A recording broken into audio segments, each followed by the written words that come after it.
kailangan na-videohan to at i-post to sa YouTube kasi ano to siya, treasure.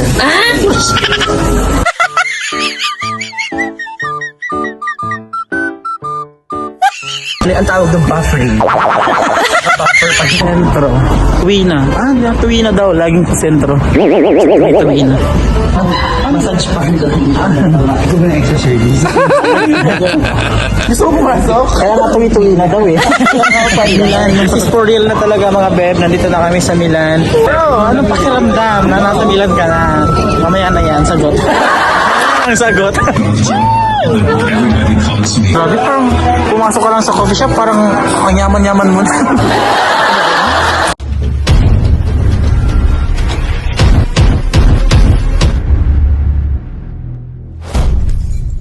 May kapatid na pala si McDonald. Si McDonald.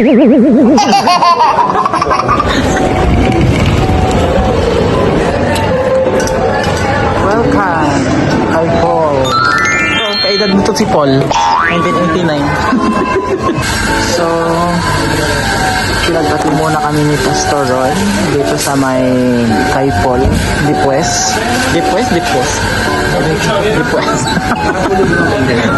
Thank you po Pastor Ron sa pa-sponsor ng kape at croissant. Thank you Paul. Thank you Paul. Tanda mo na Paul, 1899 ito papalaki ng anak. Ay, video na no? But, ano to? Ito yung very unforgettable first meal namin dito sa Milan. Kasi ito yung pinakauna namin kinain dito sa Milan. Ito yung pinakaunang kape namin dito sa Milan. Kakatungtong lang namin ang Milan ngayon lang. Kakababa lang namin ng tren. Ito yung pinakain sa amin ni Pastoral. So, kailangan na-videohan to. At i-post to sa YouTube. Kasi, ano to siya? Treasure. Pinakaunang kain namin dito. At dito kami dinala ni Pastor kay Paul. Update lang po mga beb. So, papunta na po kami sa bahay nila Pastor. Dito kami nag-aabal kami ng subway.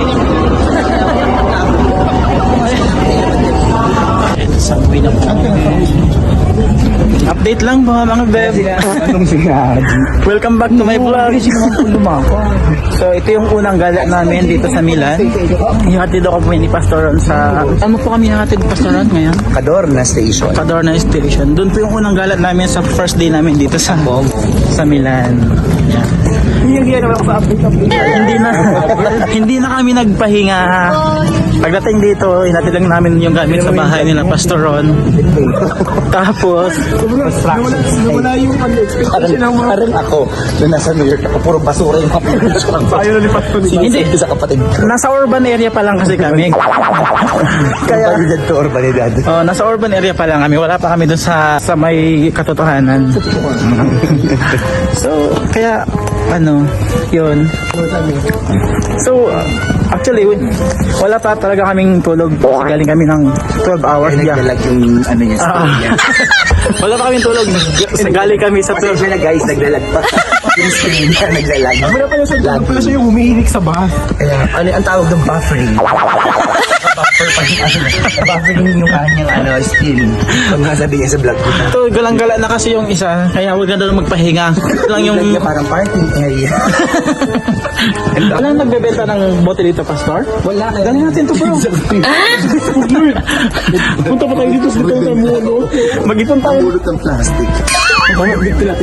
Sa box. Makakarami tayo dito ng ano. Sa ako, hindi.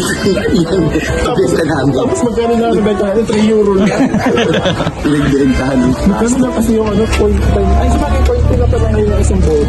Point 10 na. Makasampu ka, may 1 euro ka na. Nakakangalin, hindi ko kasi nadala yung ano. Pero sabi niya, yung magbitin ng madami. Nasaglag lang mo siya kanina. Ang dami niya kasi, Pastor, ang dami niyang dalang damit. Sabi ko, hindi ka naman. Doon ka nang titira, ang dami niyang dalang damit. Sabi ko, pag iwanan mo yung iba. Doon ko pa magdala ng dalawang sapatos. Hindi na tayo babalik dito. Dapat. Sabi sa iyo. Kahit ako pala nag-travel ako, minimum of 2 na sapatos or 3. Minsan 4. Tingnan mo, sa pastor niya, Out. Isa lang ginadala ko. Sabi ko, ayoko magdala ng marami. Nung una yun. Nung si Gerald kasi pastor, ang dala niya, yung ano lang, yung pang gym bag. Tapos backpack. Actually, yung luggage ko, hiram na yun sa kasama niya. Pag magbabas, okay na magdala ng luggage. Kaya sa aeroplano, babayaran mo pa yung mag-ano. Oo.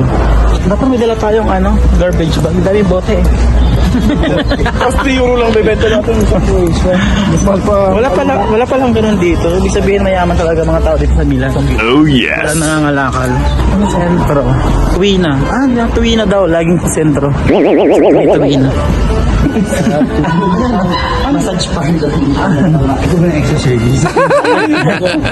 Gusto mo pumasok? Kaya nga tuwi-tuwina daw eh. Gusto mo ng extra service tuwi-tuwina? Uwi na ka talaga. Basta may jaywalking din ba dito? Sasakay tayo. Okay. Sasakay na naman po, honey. Sasakit tayo sa Sabihin ng Bianca Fiori. Siyempre. Sunflower. Hindi ka alaman sa vlog mo. Hindi ko napakinggan. Ibis Gwen. Yan ka daw. Plants. Fiori. Flower. Okay. Yan. So, yan po. Yun po ang ibig sabihin sa Italian. Ayan, meron na kayo natutunan. Siyempre man yan. Siyempre. Ang ating mga subscriber, huwag niyo kakalimutan mag-subscribe ha. Pero may ulam din pala dyan. Ay, pasino. Ayaw, di ba? Ano pala? Kala ko, kakabit ka ng pasino dito. Welcome back mga bebs ha. Dito ba yung Yung iba dyan, Ito ba yung nag-shooting ng pelikula ni Ano yun yan? Yee, dito na pala. Si Bellissima. Milan. This is for real na talaga mga beb. Nandito na kami sa Milan. Ito po yung yung location ng pinag-shootingan ni Piolo Pascual at saka ni Claudine Barreto na pelikulang Milan. Ito yun mga beb. Alam ko ayun yun, yung kabayan na yan. Sabi si Pastor, wala ito. Diyan siya nagpapaturan. Ayaw na natin. Akala na nakasunod tayo sa kanya.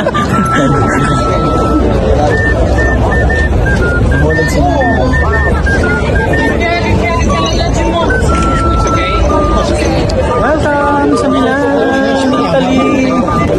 Bro, anong pakiramdam na nasa Milan ka na? Mamaya na yan, sagot. Ang sagot. Tito Boy. Pwede pa lang pumasok mga beb. Akala ko hindi pwede. So, ayan.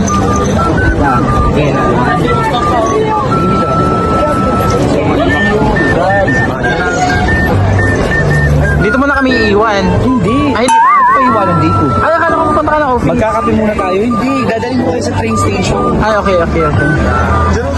Actually, isang beses lang ako nakapanik. Ano ba yung simbahan? Oo, yun. Medyo pricey na siya ngayon. Ano ba yun dyan? Ultimate level na pinakamasarap na kape. Ay, paano? Welcome po sa Milan, Italy. Ito yung lugar na to. Ito mismo yung pinagshootingan ng Milan na pelikula ni Piolo Pascual at ni Claudine Barreto. At nung bata pa ako, siguro elementary ako napanood ko yun. Ngayon, andito na ako sa lugar na yun. Kaya parang nakapasok na rin ako sa kanilang pelikula.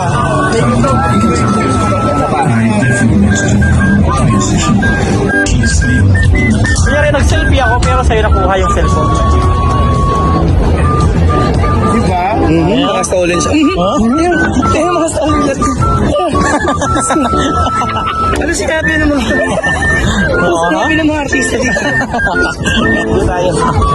Diba ka Magkakapihin ko muna kayo. Di ba ako nagkakapihin tayo? Magpapalpitate ka na niya. Masarap yung coffee dito. Pastor kasi ito na yung nasa Italy na tayo. Kasi natin tinuturo sa amin ng ulang Italy yung So like, ito yung sabi mo. Palit-palit mga kalapat. Kasi piling mo ikaw si My name is Giovanni Giorgio. Everybody calls me Giorgio. Ako may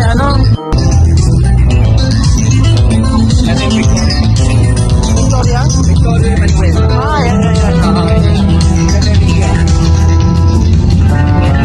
Yan yung mall natin. Yan? Ganda ko naman.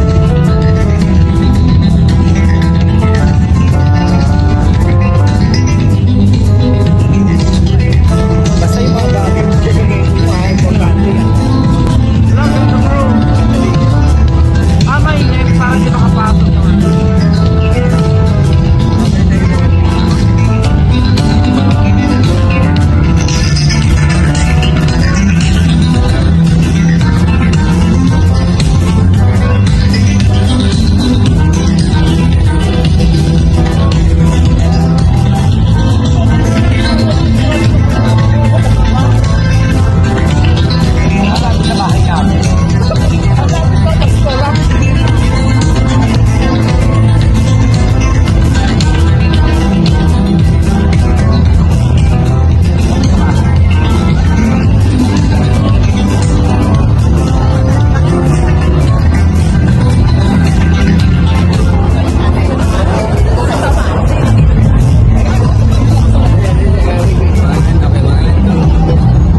ganito. Bro, kahit 300 lang naman ang itim natin, dito naman. Ganito kamahal ang ating napunta. Ganyan kabuti siguro. Totoo. Lahat ng mga mamahalin dito, Rolex, Ay, oo nga. Prada, LV, Diyos mio. lahat dito. Gucci, Chanel, Libreria. Ay, Libreria. Bro, hindi mo nakita kanina may muta din doon. Hindi, nakalagay doon. Ayan ang muta. Oh. Ay, ang ganda nito. Oh. Bro. Yung secret coffee shop.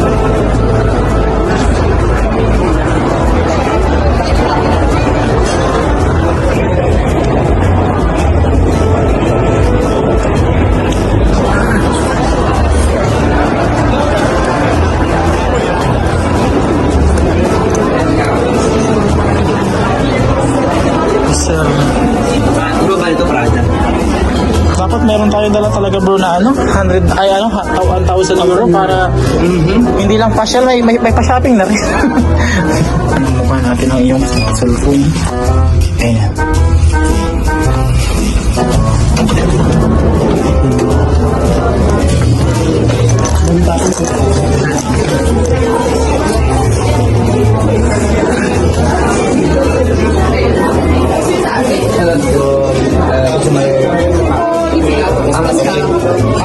Ah, may pila.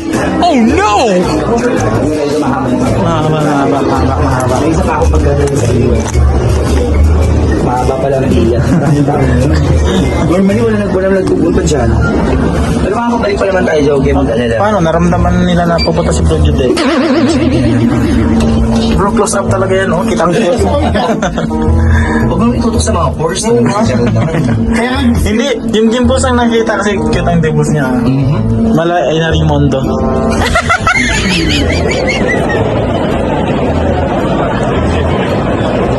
Akala mo ikaw lang may history siya.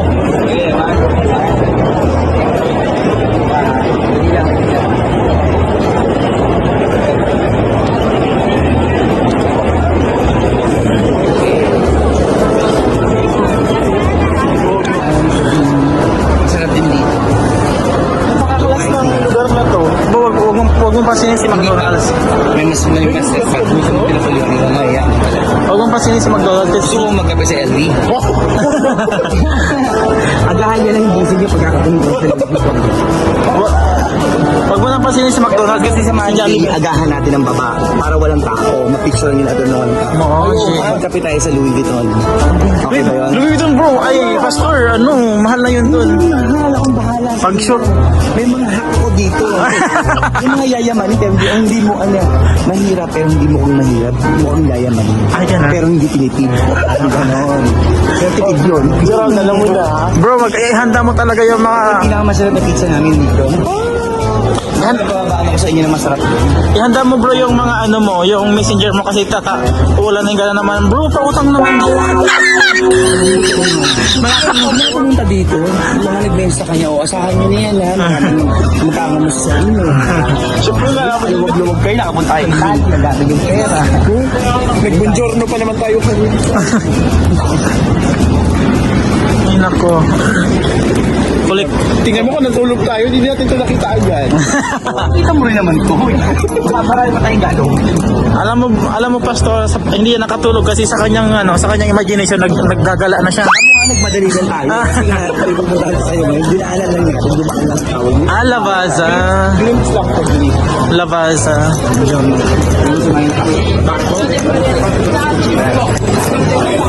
Buongiorno. Ay bro, kasarap nito bro. Hindi, kape lang oo nga, no? Oh, mamaya na lang ako mag-ano ulit. 10.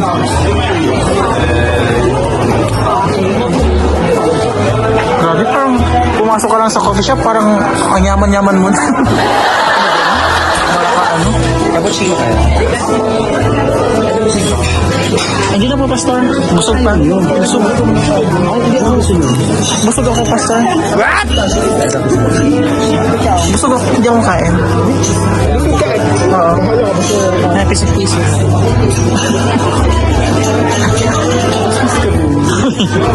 Ano yan? Pistachio. Indiana yan, ha? Bakit Dito may mga Indiano. Masarap yung pisari. Ito gel, ayun talaga. Para sa tanong na. Diyan kasi yung nagkatrabaho doon yun. Ha? Kaya wala siyang gawin. Diba dito? Diba dito? Ayaw nga. Sige nga, tikman nga. Pistachio ng ano. Isa ba sa'yo? May kapuchi, boy. Buwete sa akin. Basta po yung basta.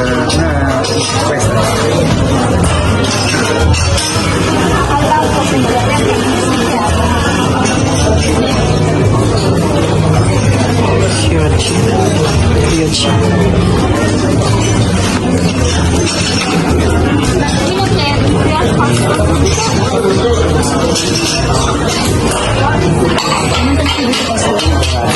Gracias. Gracias sa Espanyol yun. Gracias. Gracias. Gracias.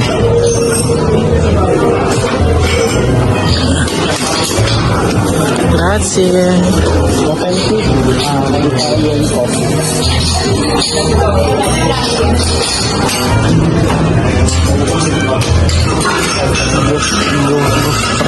Gracias.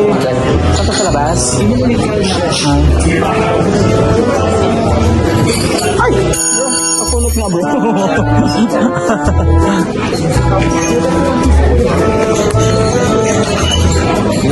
Apin tayo lang. Alam bakit? Ha? Yung presyo ng 15 magiging doble. Ay, ganun. Thank you so much. So, kakain na muna po kami. Pray, ikaw na mag-pray.